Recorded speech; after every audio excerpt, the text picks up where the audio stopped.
কেমন আছেন সবাই? আখি শোভার আরেকটি ব্লগে আপনাদের সকলকে স্বাগত জানাই। আগের ব্লগে আপনাদের দেখিয়েছিলাম আমরা এসেছি অক্ষরধামে।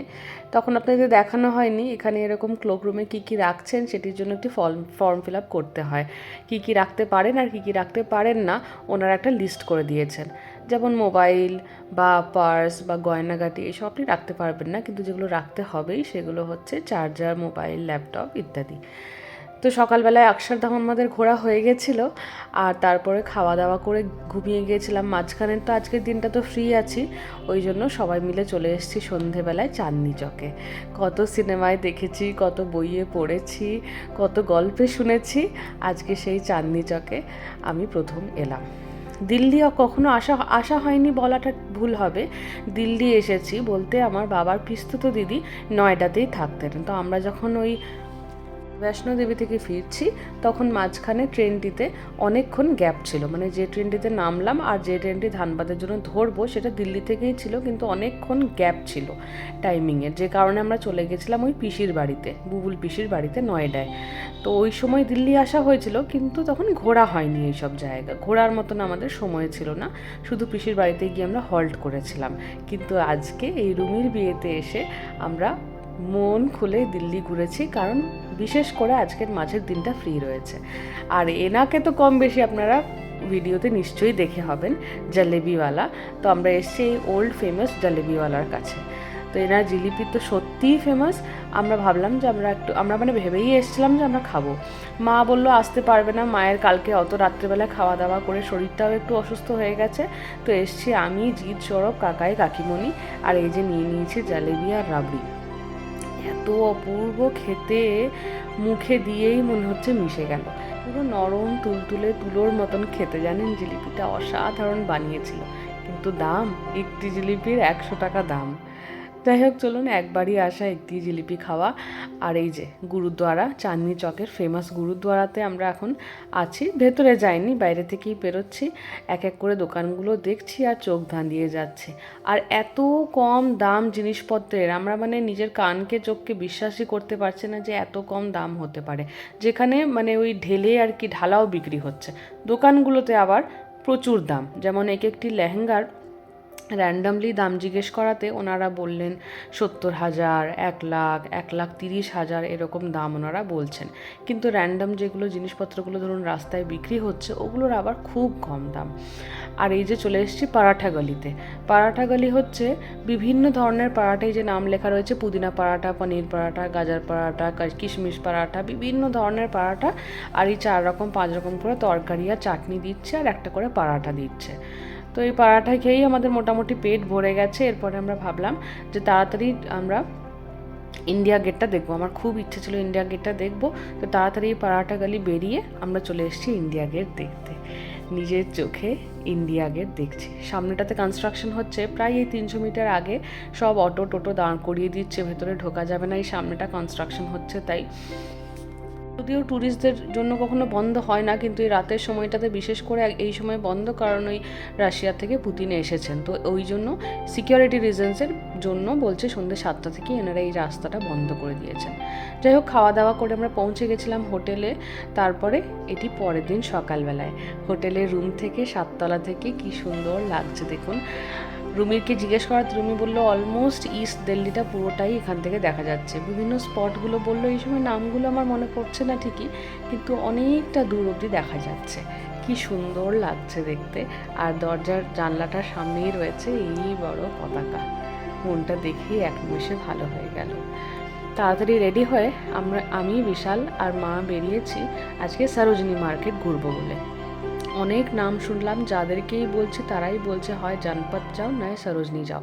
তো জনপথটা নাকি আমাদের হোটেল থেকে অনেকটা দূর হয়ে যেত, যাওয়া আসা করতেই প্রায় 1-1.5 ঘন্টা মতন লেগে যেত, যে কারণে আমরা সরোজিনীতে এসেছি। আর সরোজিনীতে এসে তো আমাদের চক্ষু চড়ক গাছ, 100 টাকায় 150 টাকায় এমন এমন জ্যাকেট আর সোয়েটার পাওয়া যাচ্ছে, মানে না দেখলে বা না গেলে আপনি বিশ্বাস করতে পারবেন না। আমি এক এক করে যখন সবগুলো পরবো আপনাদেরকে অবশ্যই দেখাবো। তো তার আগে চলুন, আমরা পৌঁছে গেছি কন্যাযাত্রীর বাসে। হোটেলের সামনেই একটা বাস করা ছিল, সেই বাসে উঠে আমরা সব কন্যাযাত্রীরা চললাম রিসেপশন যেখানে হবে তার উদ্দেশ্যে। আমি পরেছি নীল রঙের শাড়িটি আমাকে দিয়েছিল বিয়ের সময় মাসিমণি বলতে আমার মাসির শাশুড়ি। পৌঁছে গেছি রিসেপশন আমার ভেন্যুতে। আর বিশাল পরেছে কোট প্যান্ট, বলতে মা পুজোর সময় দিয়েছিল বিশালকে এই কোট প্যান্টটি। পুজোর সময় তো আর পরা হয়নি, আমরা রামনগর গিয়েছিলাম, খড়গপুরে ছিলাম, বা সেরকম ঠান্ডাও পড়েনি, আর সেরকম কোনো জায়গাতে আমরা যাইনি যেখানে কোট প্যান্ট পরে পুজোর সময় ঘোরা যাবে। তো যে কারণে তুলে রাখা ছিল রুমির বিয়েতে পরবো বলে। প্রায় এসে কথাবার্তা বলতে বলতেই এই যে হাজির হয়ে গেছে আজকের বিশেষ মিস্টার অ্যান্ড মিসেস গাঙ্গুলি। কি অপূর্ব সুন্দর লাগছে দেখুন, ভেলটা এত সুন্দর লাগছে, পুরো সাজটা ওর ওপরে চোখ ফেরানো যাচ্ছে না আমার পুচকি বোনটার তরফ থেকে। আর বরটিকেও মানিয়েছে তার সঙ্গে একই রকম। বাজছে ভীষণ জোরে গান। এদিকে আমরা এসছি কবজি ডুবি এখন খাওয়া দাওয়া করব, আর এদিকে বিট্টু দাদা, নয়ন দাদা, সৌরভ কাকাইকে ধরেছে নাচার জন্য। কাকাই কোনো রকমে একটুখানি কোমর দুলিয়ে চলে এলো।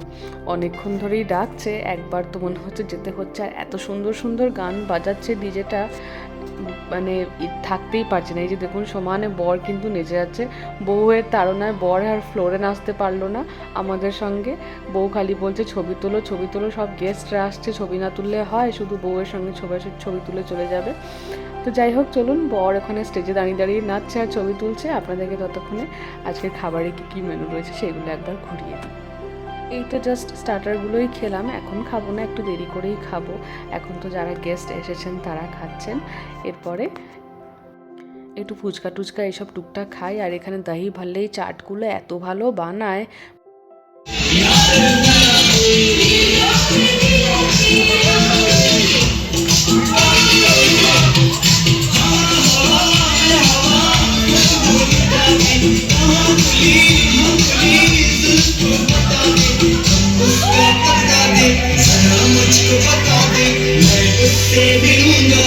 হেল্প করে দাও।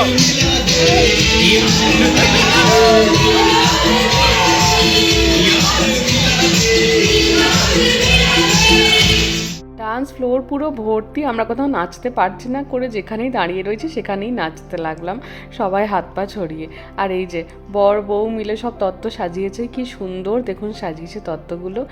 এক ফ্রেমে আমাদের পুরো মুখার্জি ফ্যামিলির সঙ্গে যোগ দিয়েছে আমাদের নতুন জামাইও। পরের পাশে রয়েছে 3 কাকা জ্যাঠারা, আর এক পাশে রয়েছে সব শাশুড়িরা। আমাদের বড় বৌদি চলে গিয়েছে আজকে সকালবেলাতেই, আর ইন্ডিগোর ফ্লাইট ক্যান্সেল হয়েছে, তাই নয়ন দাদা আর তিয়াশা বৌদি, এই যে ভিডিও করছি এটি তিয়াশা বৌদি, ওরা রয়ে গেছে, ওদের কালকে সকালবেলায় ফ্লাইট আছে। আর তো শুধু আজকের রাতটাই, কালকেই সবাই বেরিয়ে যাব এক এক করে। আমাদেরও বিকেলবেলায় ট্রেন আছে, আমাদের কাকাইদের একই ট্রেন, ওই যে ট্রেনে এসেছিলাম সেটিতেই ফেরত যাচ্ছি আমরা। আর এই দেখুন কাণ্ড, সব শালারা মিলে নামিয়েছে নতুন জামাইকে নাচতে। বিশালকে ধরে সবাই টেনে নামিয়েছে নাচার জন্য।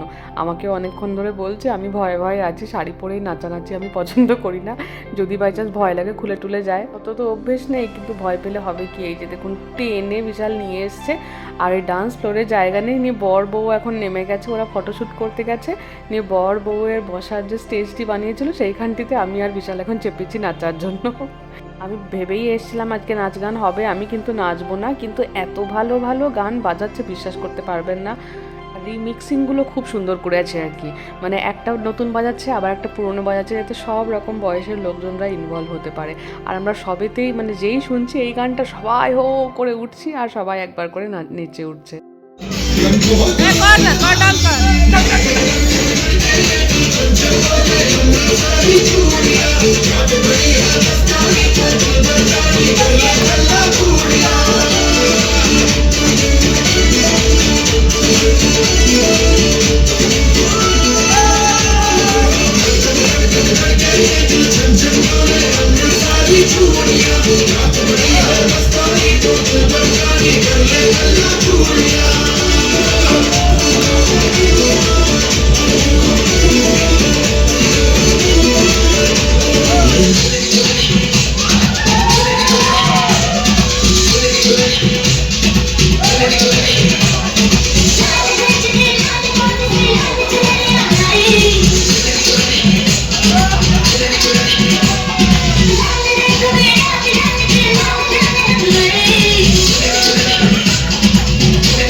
আমরা একবার ডিজেকে বললাম যে একটু বাংলা গানও চালা, আমরা সবাই এখানে বাঙালি রয়েছি, কিন্তু উনি বাংলা বোঝেনও না, আর খুব একটা প্লে লিস্টে ওনার নেইও দেখলাম।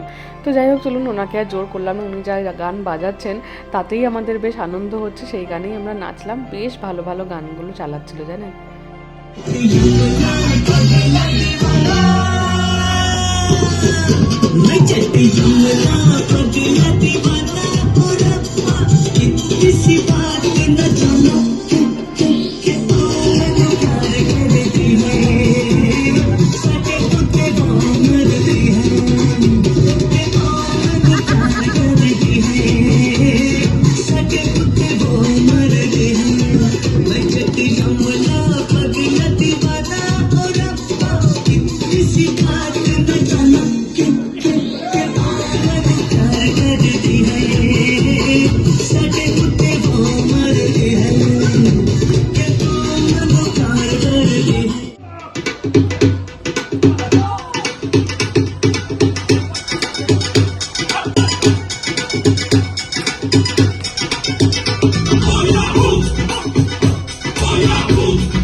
রাত্রেবেলায় নাচ গান করে ফিরতে ফিরতে বেজে গেছিলো প্রায় রাত 2:30।